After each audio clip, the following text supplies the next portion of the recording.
Sorry, Julian, it turns out some doctors are bad and do want to hurt you here on V'ger Please, a vile visit to Bajor. My name is Joseph. Hey, it's funny you mentioned that you're involved in a podcast. I just recently unlocked a memory. I was in a podcast in my previous life, too. Also, I'm a murderer. I'm your co-host, Peter. Peter, what episode of Star Trek did we watch this week? Deep Space Nine, Season 3, Episode 4, Equilibrium. First aired October 17th, 1994. Teleplay by Renee... Yeah, try it. Go ahead. Eshevara? I'd apologize, but we butcher names all the time here. That's what we do. By Christopher Teague, directed by Cliff Boyle. No big names on this one. Surprise, surprise. And what impact on quality could that possibly have? I think that this episode has a really cool amount of Trill backstory, which I think we'll dive into first before we talk about the episode. But then just turns into basically a very paint by numbers whodunit at the end for a revelation that will surprise no one. So very Voyager-y of it. Yes. Yeah. By what you're saying is this episode sucked, and I agree. This episode failed to meet the promise of its premise, which is Voyager. Look at that. Which is Voyager, yes. So squandered potential. The potential that was on the table, some of which was realized, it wasn't entirely squandered, is about the Trill. And watching this episode, I was reminded of two things. One, last week when you said the Bajorans have unfortunately been pigeonholed as almost entirely like humans, except very religious and with, stuff on their nose. And it makes them feel far less alien. There are cultures on Earth right now that feel more alien than the Bajorans do. Yeah, like sub-Saharan Africa. Like China. Places where they just have like deep cultural traditions that just weren't interacted with by modernity for so long. They feel like cultural artifacts. Do you feel that this is extending into the Trill? So I think the Trill don't have this problem. And I think this episode establishes ways in which Trills feel substantially more alien than the Bajorans do. And I think it's revealed in two things. One, I don't know if you remember, but I semi-spoiled the fact that the Trill have a sort of psychic sensitivity that plays into their interoperability. You mentioned it. Yeah, because when he starts touching her stomach, I'm like, what's going on here? Yeah, so the interoperability of the Trill species with the symbiotes has to do with the Trill having, like the Vulcans, a sort of psychic sensitivity. It manifests obviously in a very specific way for them, but it is also very real when you get to the Guardian, who can just kind of sense what's going on with the symbiote merely by looking, by touching, and like it's like almost empathy, like Troy used to play. Exactly. And so first and foremost, establishing that there's a mystical element to this, right? Which is going to be expanded further, by the way, in this show. They tried to kind of exploit it further in Discovery, by the way. This particular element, I'm leaving that aside, much like anyone should leave everything regarding Discovery aside. But even within Deep Space Nine, there is a continued development of the spiritual psychic element of this connection that they have with the symbiote that goes beyond like a pure scientific arrangement, which that alone makes the Trill seem far more alien than the Bajorans do vis-a-vis humans.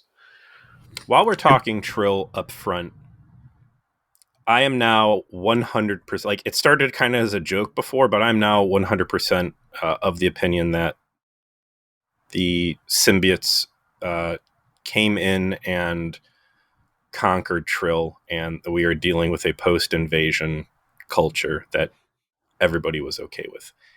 There is so much of this episode that happens where I'm just like looking at it and I'm like, how is this not a subjugated species? Like, this is specifically with like the fucking Guardian, when he's like, oh no, this guy just lives in the fucking caves. He has not seen sunlight. This guy is very deeply disturbed. There's some line in there. I'll bring it up again, but he's like, basically like, oh, you do not want to upset them, like fearful of them, like traumatized by them. And again, I'm taking this as canon that the Trill species was conquered. This is a post-invasion, and it's an interesting story because it's always with Earth. We've talked before about like what makes humanity special in these different IPs, and it's like they're because they're limited in years. Humans are a lot more proactive. They're quick to settle differences because we don't have so much time. They're very energetic. They don't want to put up with other people's shit, and they're rebellious. And like, there's cultures out there just like, cool, yeah, we'll start putting these slugs in us. We love having the slugs in us. Everybody wants a slug. I mean, we can't give everybody a slug. We can give half of them a slug, but there's not enough slugs. There's not enough invaders to go around. On one hand, obviously, I see your point, right? Like that the lack of context for why it is that all of this has happened leads one to conclusions that would seem quite dire and sinister. But if you apply a bit of Occam's razor, the concept of being able to navigate life with 6 other lifetimes of experience would just be such ultimate cheat codes for doing whatever you want. Then of course everyone would want to do that, right? Like that's a very human impulse in a way, to do that. Now, a sentient ringworm that you could transfer into someone else's colon, or not ringworm, tapeworm. Yeah, it's a little different when you phrase it that way, huh? There's another element of the Trill race that you and I centered on the last time there was kind of a Trill episode, which, by the way, have all been kind of poor. If you really look at all of them. With look at who's writing these things. The only outlier, and not for anything having to do with the Trill. It's the race possesses a level of arrogance that seems pathological. Yes. These are people who are very much convinced of their own strange level of superiority, such that they are willing to conduct some pretty elaborate schemes to try and prevent anyone knowing that they made a mistake or have found out a critical truth, and are pretty psychotically unmoved by the emotion, the actual consequences of their actions. I'm thinking mostly here specifically of the Trill doctor that we get to know, like, within the Symbiosis Commission, whose name completely escapes me, unfortunately. But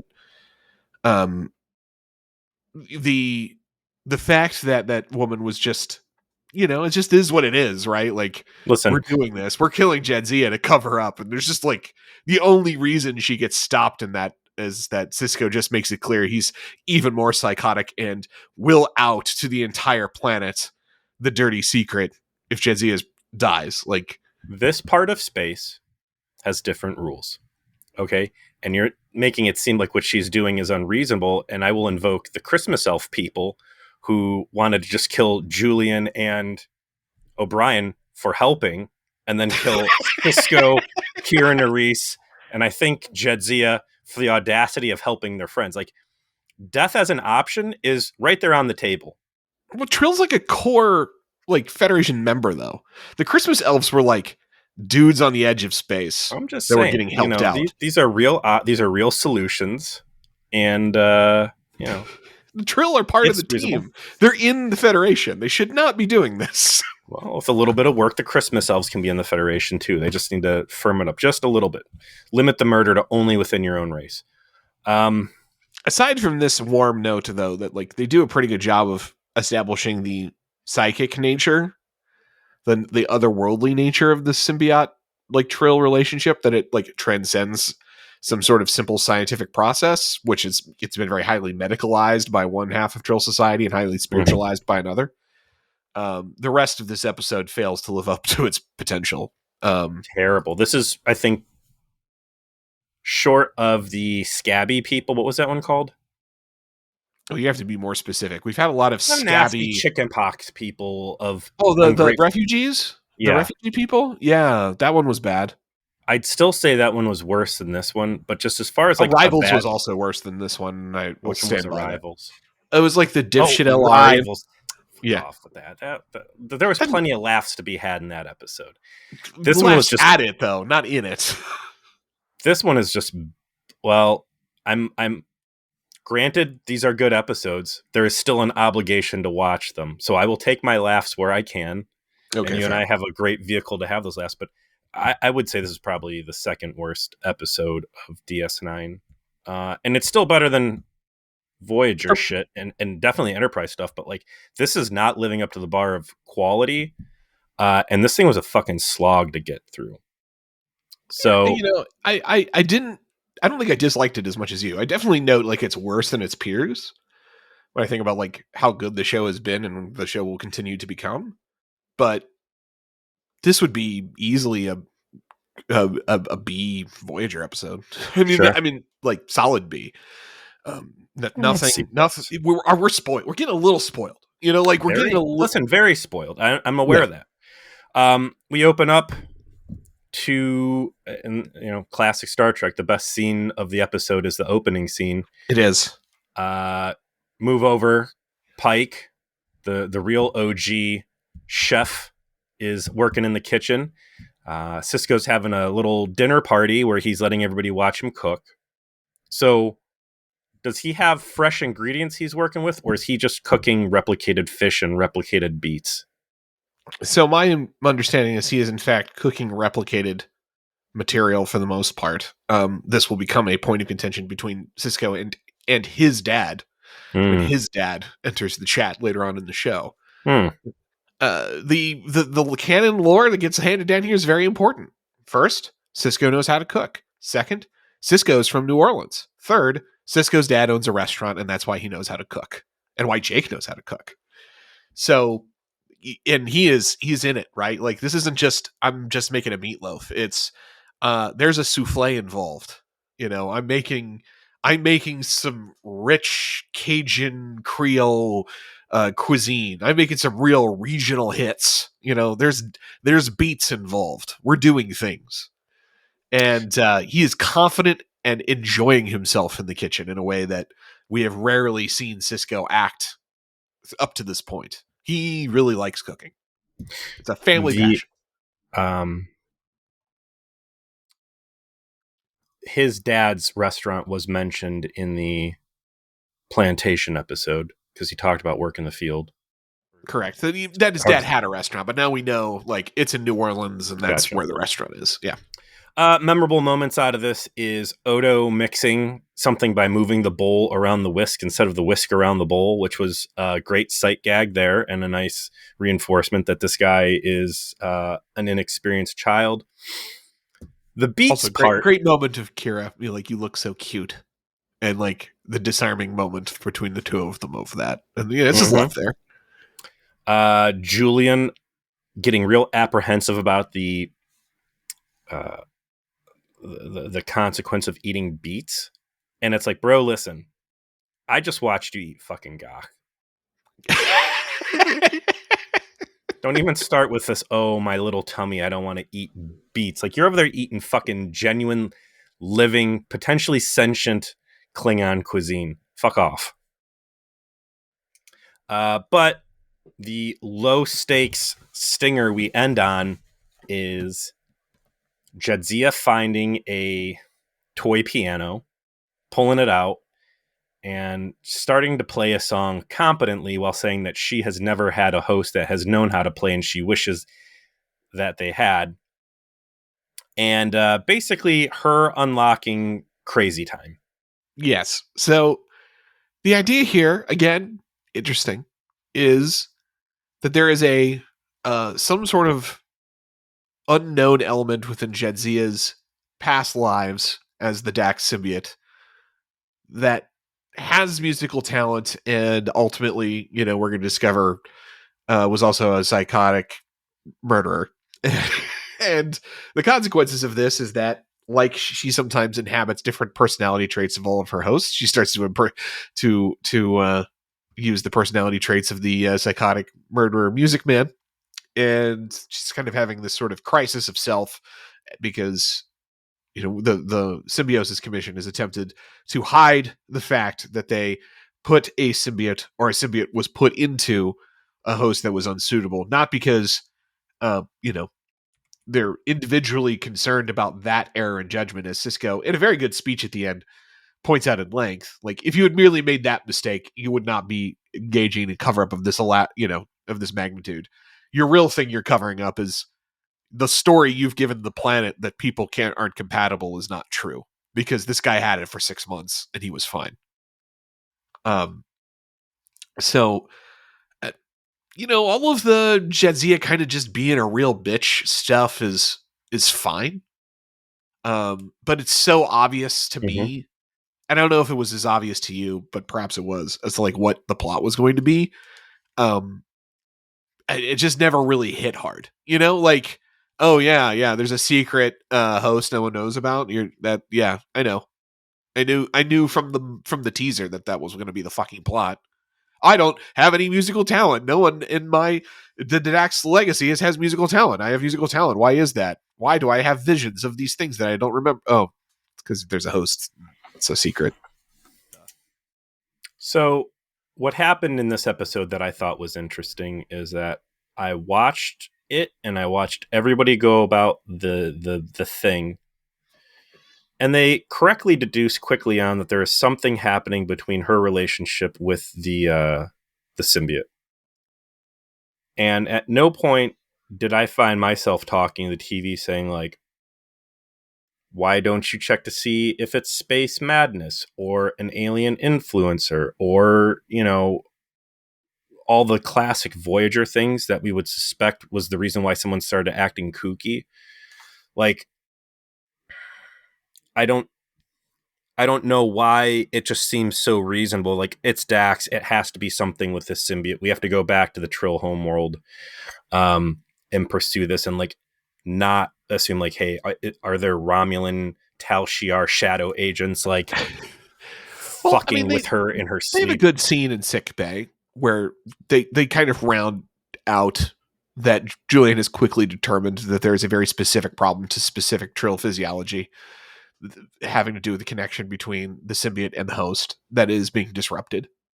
They don't hit on the cause right away, obviously, because we've got to play out the string, but I think they do very quickly after the problem establishes itself sufficiently that Jadzia goes and pursues medical examination.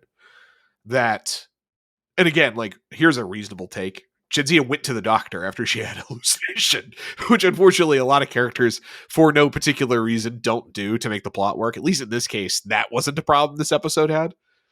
But, he's like, yeah, so this part of your specific alien physiology is not working, and we need to go back to your planet to resolve this issue, because I am not an expert the way I would want to be to treat this issue. Yeah, so she's got the song gets stuck in her head, which leads directly to her, like, blowing up on Cisco and Kira, threatening Kira if she doesn't take her hands off of her. What a terrible idea.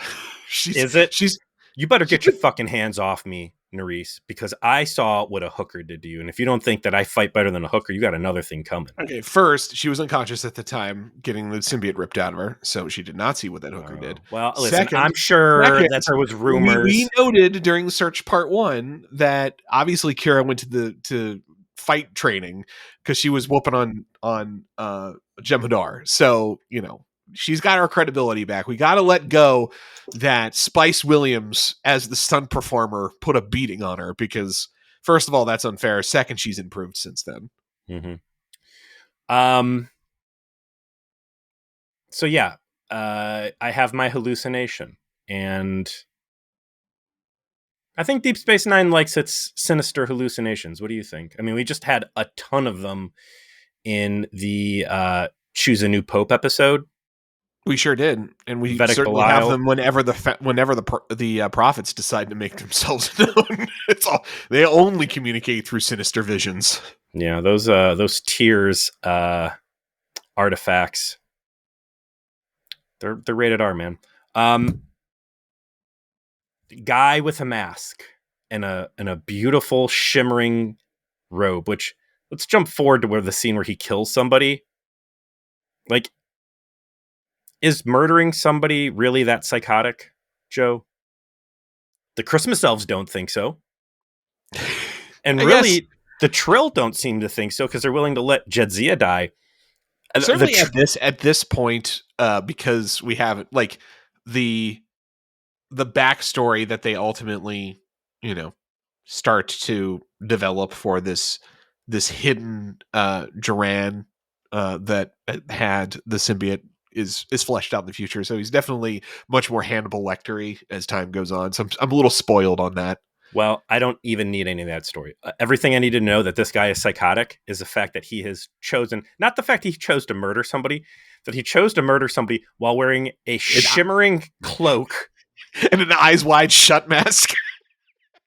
And coming after him with a shish kebab skewer instead of a fucking knife.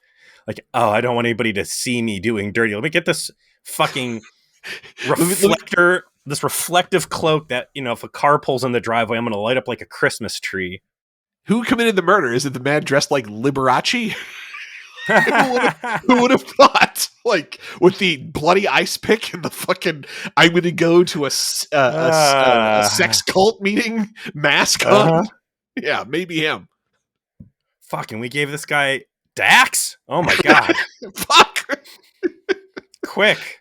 Where's the delete button on the database? Make sure you don't delete the file checksum. Oh my god, so much bad computer investigation. So anyways, hey, yeah. You're having hallucinations. And rightfully, we're going to skip over, is the space butthole fucking with you right now? Did some new thing, is Rumpelstiltskin over there pulling threads? Who knows? It comes up later as a, like, is the wormhole doing this? I like that. That was actually a really good part. As a way to try and cover, like, that was neat. That was a good way to, like, sell your story. Do they talk about travel time? No, they didn't actually really discuss how long it took for the Defiant to get there. But and that's like that's a weak shit contender for this episode for me. So your upper management is sick. You have a looming threat of the Dominion attacking you. You have pulled the Defiant gunship out of mothballs to protect the station. And you've got 3 Winnebagos laying around for personal use / business use. So do you take a Winnebago for your doctor and the patient and maybe the commander to go over there and deal with this? Or do you fully staff the fucking gunship and fly it all the way to wherever Trill is? You're right from a practical perspective that this is exactly what runabouts are for. But you have to remember when we were talking about the season 3 lore, meta lore, and about why they introduced the Defiant, was that they hated shooting in the runabouts because they were too cramped. And there wasn't enough space, enough variety with the set to do what they wanted to be able to do in circumstances like this.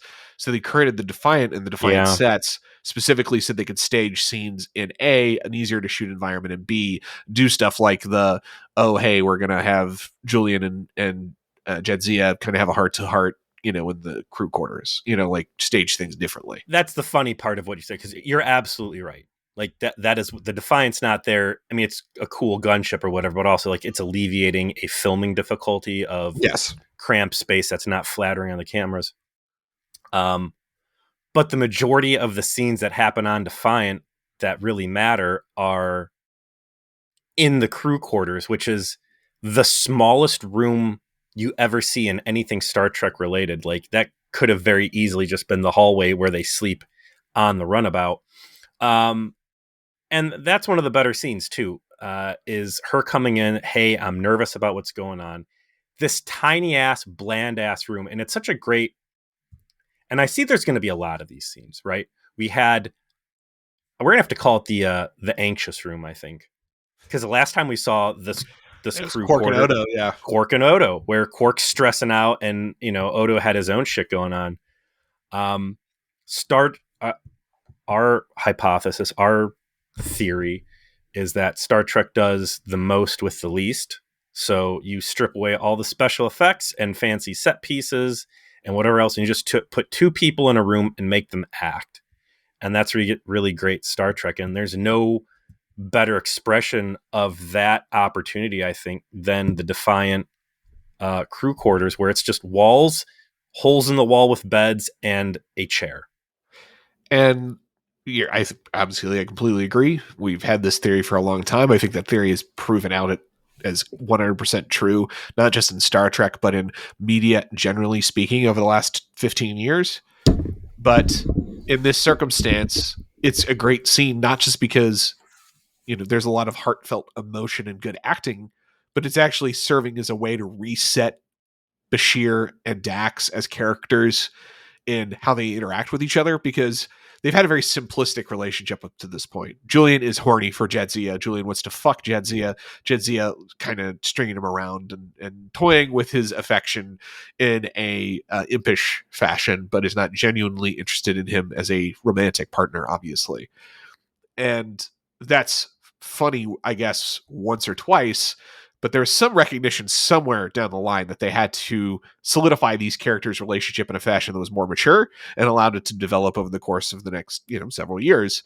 And here we finally see the shift of not only are they going to become friends quite explicitly, but this is Julian speaking to Jadzia as her doctor to say, I am going to soothe your anxieties. I'm going to have good, bedside manner in a way of like, part of what's going on here is I need to make you, put you at ease with the fact that I know you're anxious about going to the Trill home world, that you don't trust or like these people. And not only am I going to try to soothe you about the idea of doctors, whoopsie daisy, but that I am here to help you more than anything. I'm here to be here for you. And it's not because I want to fuck you. It's because I'm friends and colleagues with you, and this is my professional obligation as well. And it's great specifically for Julian Bashir as a character, because this is finally drawing him out of being the young fuckboy for the first 2 seasons, where he kind of was the worst character, and bringing him into a more mature position where his character can not only establish itself, but grow in ways that ultimately really make him a standout. He does a little bit of character development too, where I don't know if it's a bullshit line, but basically says he has a distrust of doctors and knowing that he's going to be a augment. Like it's a bit of retroactive continuity, because again, they do not decide to make him an augment at this point. But they did, when they made that decision, looked back at scenes like this and said, oh, he's been around doctors so much. Like, we have that as part of his story, right? That he's around doctors a lot. And he had this like fear of them until he decided to become one. And this is kind of how he's presently portraying the story to Jadzia. It's like, oh, well, this is a perfect, like, the retroactive continuity fits because he was around doctors all the time because he was an augment, and he became a doctor because he had became fixated over the fact that he was augmented, and there's a certain amount of guilt that came with that, and his desire to, serve others and use what has been given to him in a fashion that's other centered, because, he's, all of that ends up coming to the fore. And like, this scene wasn't done with that in mind, but it works with what they end up using. Is very well done for making such a big change in a character.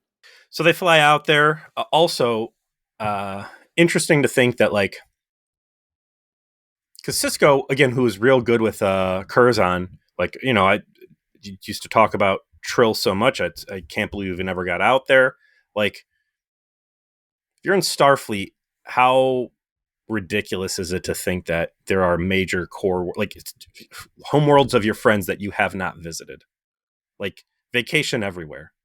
You've got faster than light travel. You've got access to ships. There's no money. Like, get out there, man. Galaxy's what big, a war bro. crime. You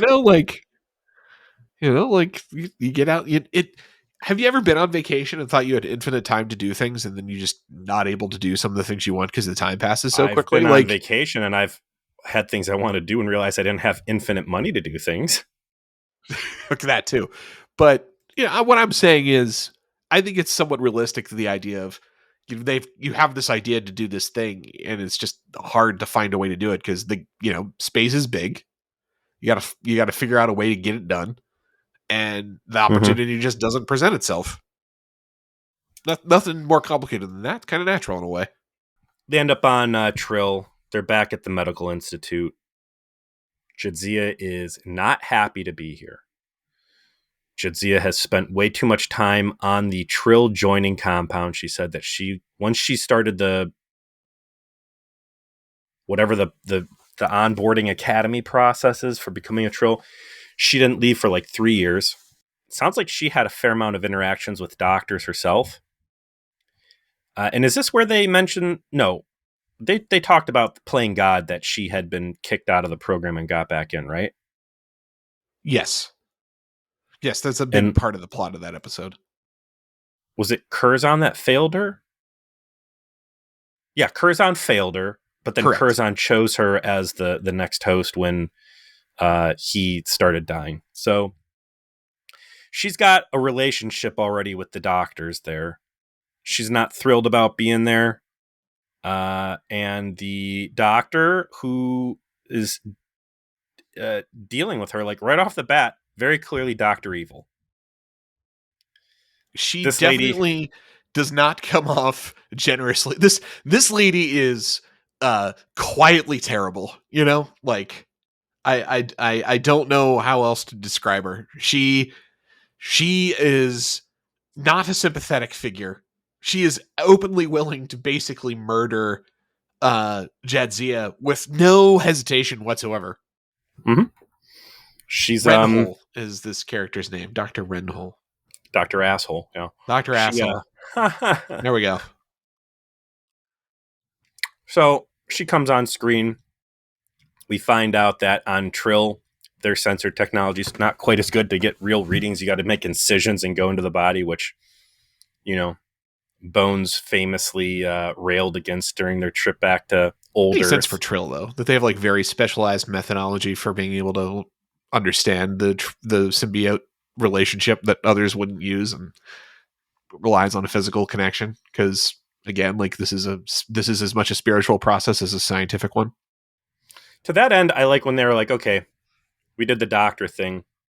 Let's go see the Trill breeding pool. And it's like, for as advanced as a facility, the medical facility on the surface looks, then you go down into the caves and it's just this fucking Dungeons and Dragons shit where there is a misty breeding pool of water that they've erected on the floor of the cave set.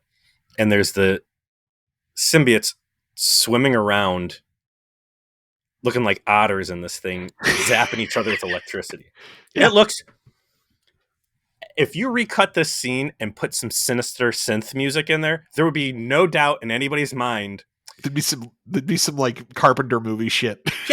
Yes. Oh, come to the medical facility. It's clean. It's so science. This is a benefit. Look, you're going to get all this great fucking generational knowledge. Look, it's all clean and sterile and clinical. Cool. And then in the basement, there's a fucking breeding pool of dry ice tended to by fucking cultists. as these monsters swim around shooting electricity at each other. Do you want the thing? This is how you get the thing. It's already here. They got the thing several hundred years ago, and this is what it's evolved into. What was it? The Faculty? Was that fucking movie from the 90s where like everybody at the school was getting indoctrinated into the cult with the fucking parasites? Like, how do you see this thing? And like someone in Starfleet, like, man, do you remember when Picard killed like half a Starfleet high command because they had the neck bugs? Yes, like, no one ever mentioned it again. Yes.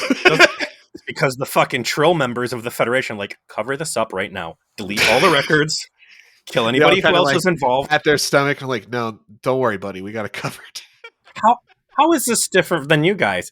Well, I'm glad you asked that question. Could you look at this phaser real quick?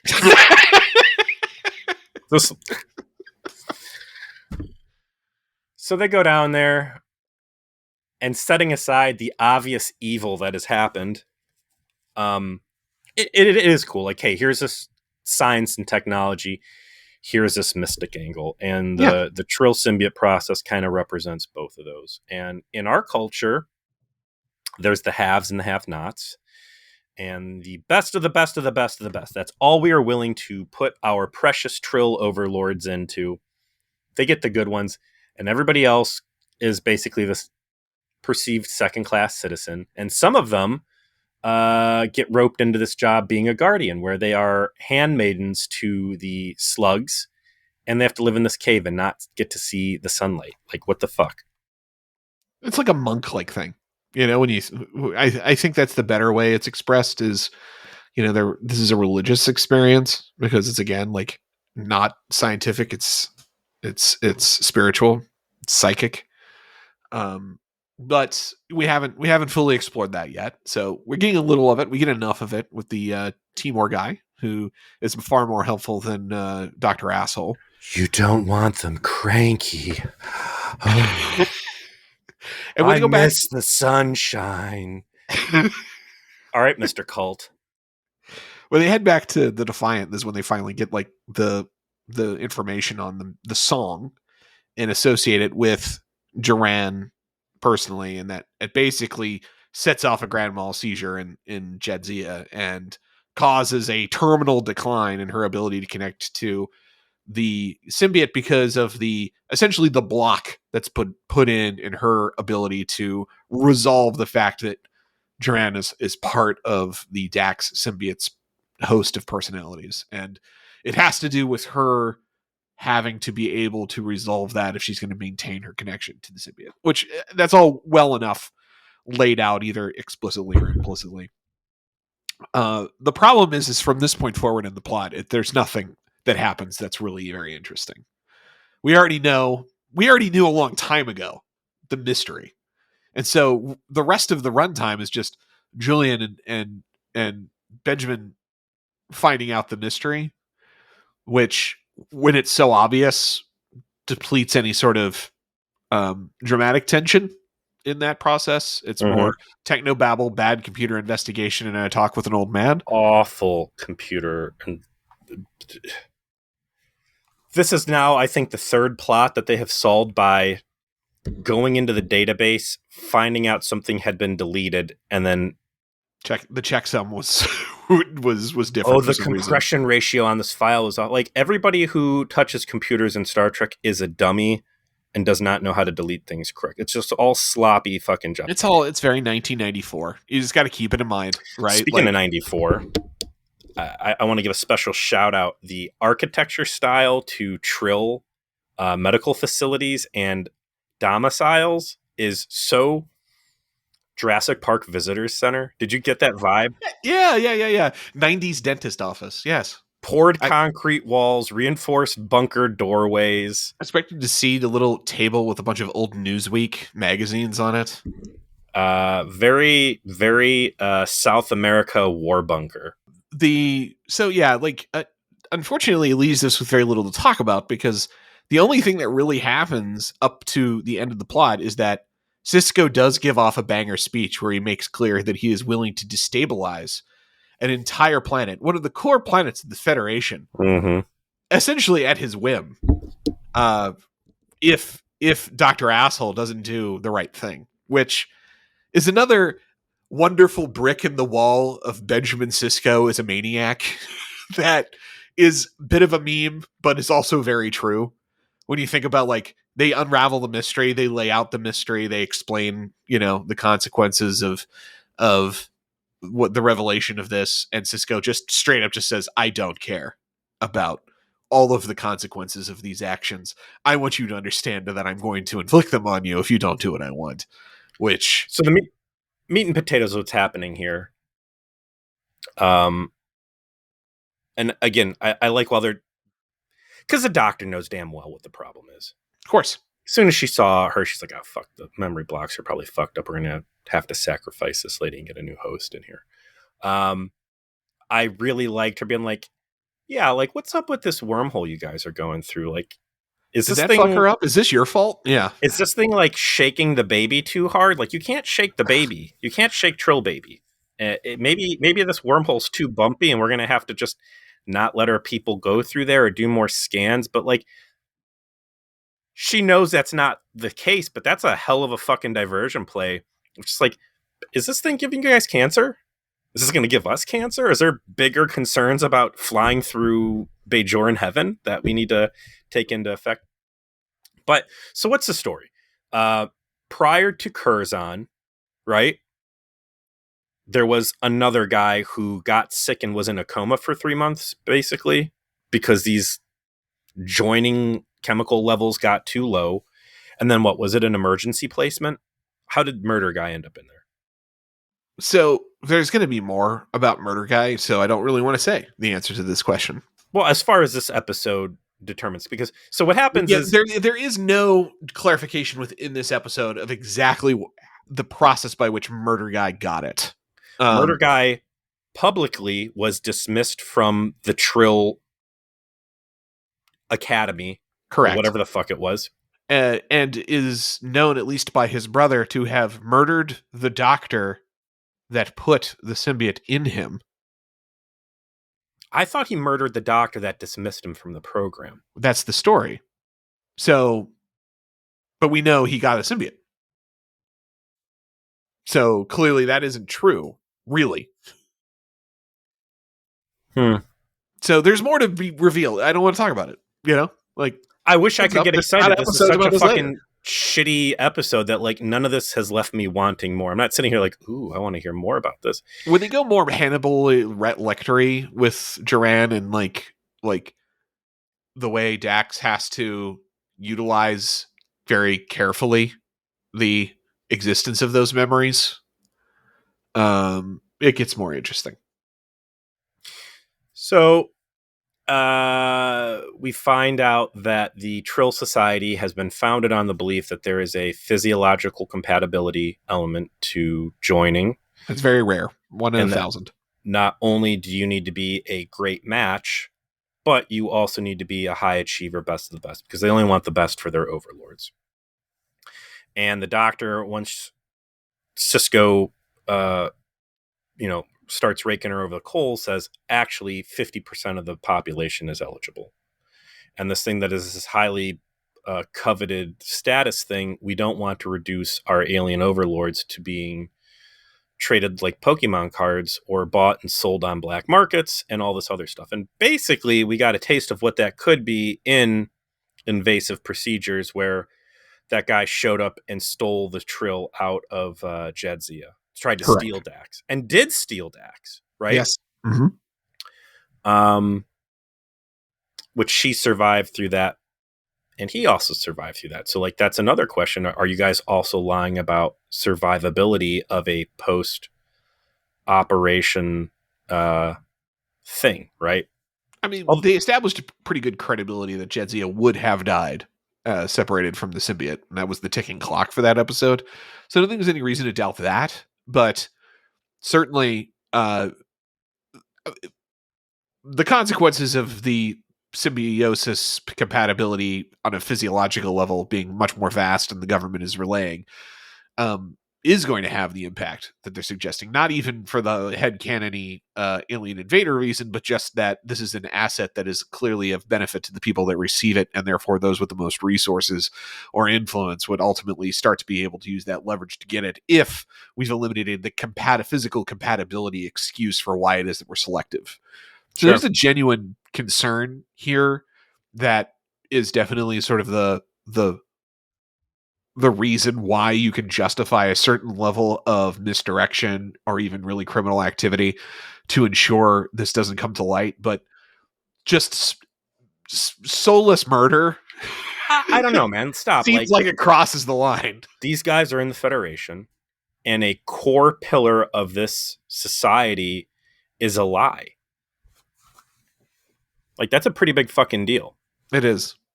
It is. Do you think that would have impacted their Federation eligibility? I don't know. I mean, that is, you have a massive conspiracy against your native population globally.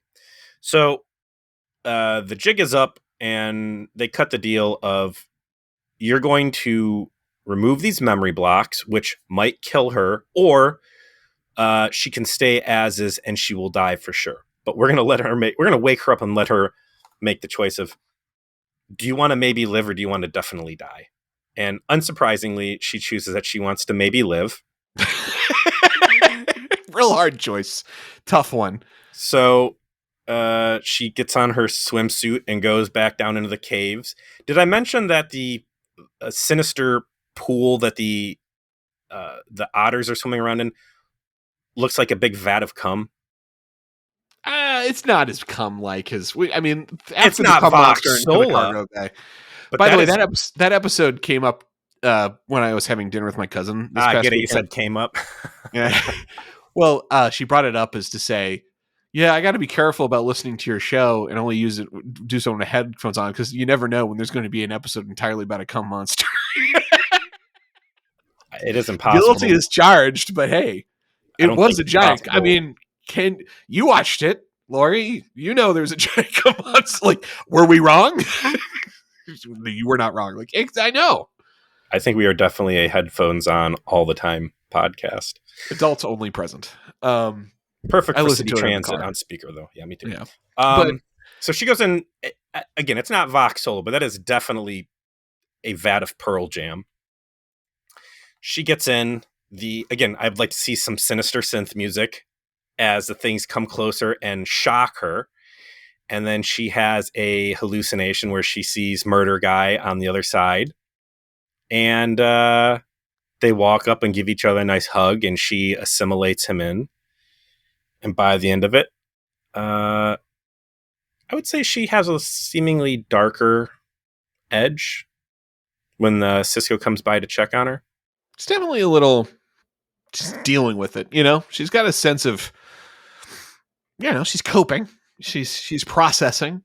She She's still sits- herself, but she's been through a lot. She's gazing into the middle distance as one does in Star Trek when one is processing things. Well, what she's doing is the episode's completed, and she's now taking her experience points that she earned for this adventure, and she's putting her experience points onto her character sheet under performance, piano, and murder. Hey, listen, when you're dealing with the Jem'Hadar as much as they're going to, a few experience points in murder might come in handy. So I want to. The answer is they didn't know they were going to do this episode, and the answer is also that the memory blocks were still holding. But jump back to Blood Oath when Jadzia has this fucking piece of shit albino's neck in her batleth, where all she has to do is turn her wrist a little bit and she'll slit the guy's throat, right? Right. And she sits there and she hesitates, and it's like,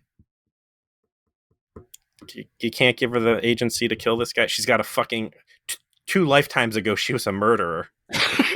Is she getting stage fright because she doesn't have her shimmering Versace robe on? Like, sorry, I can only kill you with an ice pick. This is a batleth, clearly not compatible. I need my supplies. I cannot kill without my supplies. The answer is when they write that episode, they didn't know they're going to write this episode, so I give them a bit of a pass. Like, you won't kill me, little girl. I know you won't. Actually, you got to. I have this mask just for this occasion.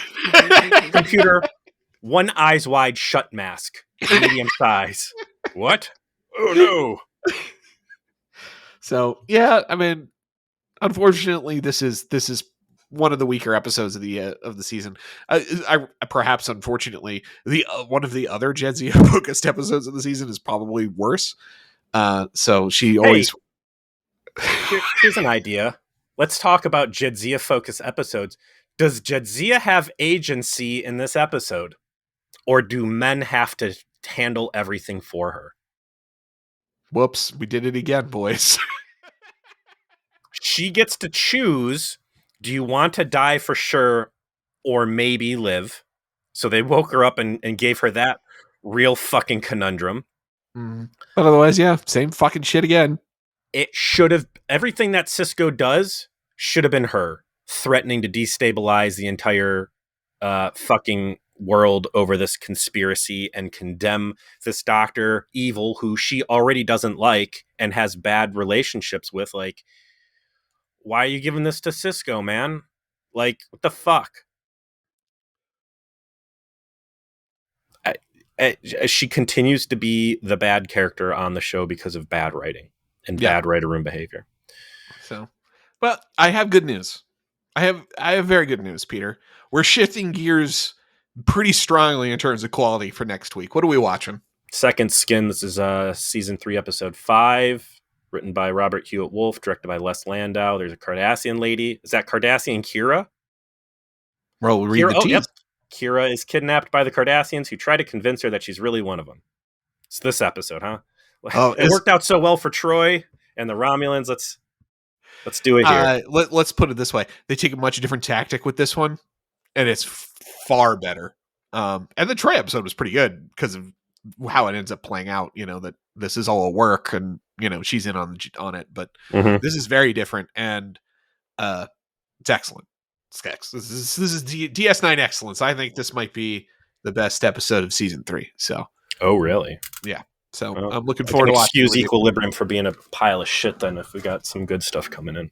Yeah. It's like excuse the occasional turkey when it comes to Deep Space Nine. They don't stick around for long. We need them. We still got to pick the worst 3 episodes, and I appreciate when DS9 hands them over on a silver platter, so I don't have to think too hard. That's true. And on a silver platter, we're going to bring you another episode of V'ger Please next week, when we'll see you then.